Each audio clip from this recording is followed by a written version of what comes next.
Minsan daw, mayroong isang batang gamgamo na naakit sa liwanag ng apoy. Maski anong paalala ng kanyang ina na huwag siyang lalapit sa apoy, ay lapit pa rin siya ng lapit. Gustong-gusto niya ang liwanag ng apoy, kaya sinaway niya ang bili ng kanyang ina.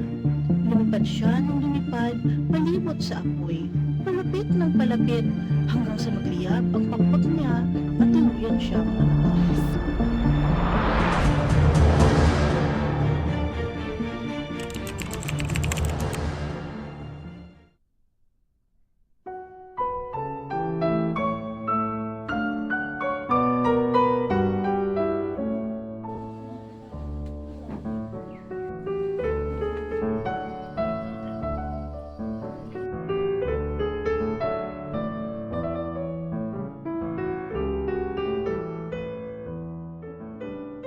Dati pa man ay mahilig ka ng bumangga sa pader.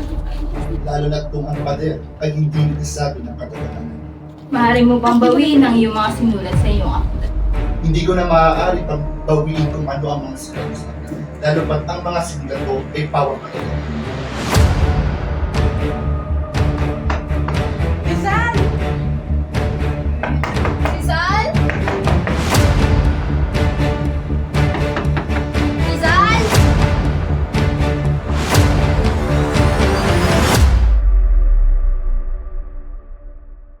Hindi na ba mababago ang desisyon mo, Pepe? Paano naman ako? Iiwan mo akong mag-isa? Asawa mo ako!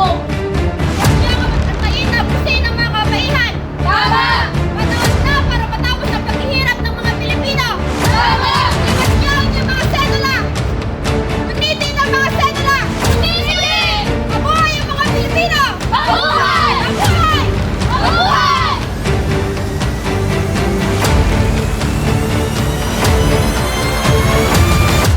Consumatum est!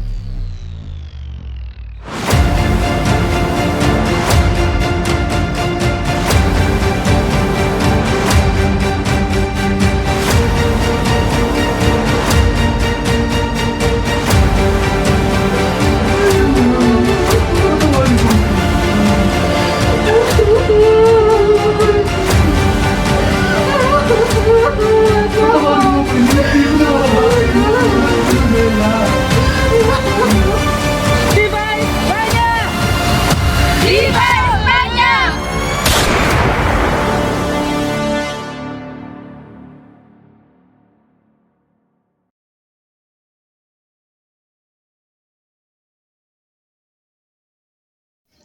I am a Filipino.